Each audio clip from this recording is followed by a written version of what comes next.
Thank you for joining me for today's training session. Today we're going to be covering some simple steps to create a basic item master record in our inventory master. So to get started, you need to make sure you're in the inventory module. If you're not in the inventory module, you can get there by clicking on our apps dropdown and choosing inventory from the dropdown list. Once you're in the inventory module, you'll go under the item tab and click on item master list or define item. The item master list is going to take you to the list of your items, and then you'll be able to copy or create an item from there. But today we're going to define item because this is going to take us directly into the form to create a new item.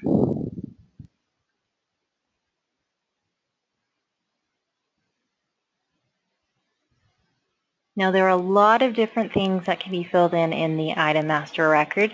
Today we're just going to cover some of the basic information on it. So to get started, we're going to create an item code. Now you can also have a number set up here so it'll automatically generate this code for you.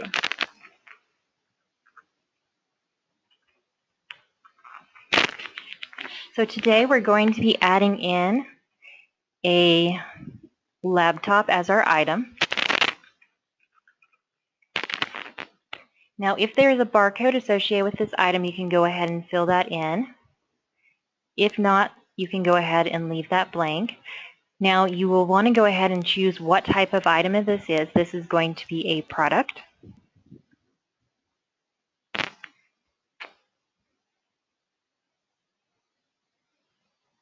And then you can go ahead and map this to an item group. In this case, we're going to map this to our packaging and production.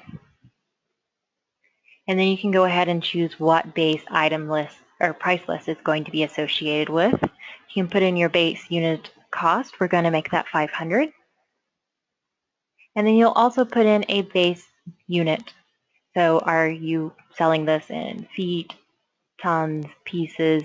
In this case, we're going to go with pieces. And we're going to go ahead and make it an active status. Now, if you need to define an item category, you can. In this case, it's going to be a finished item. Now, other than this, we're going to go over to the Warehouse tab, and we're going to choose a warehouse for it to be associated with. And that way, we'll be able to find the item whenever we are going ahead and either adding new inventory or making a sales order. And that way, it'll know where to pull that stock from.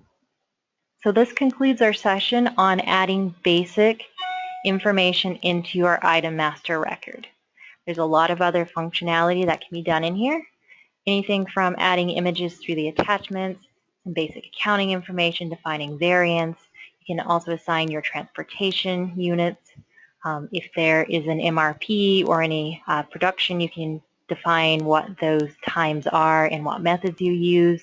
And then you can use the other tab like purchasing sales to define what your units of measure you're receiving that item in or selling that item in. So this concludes our session on our item master simple creation method.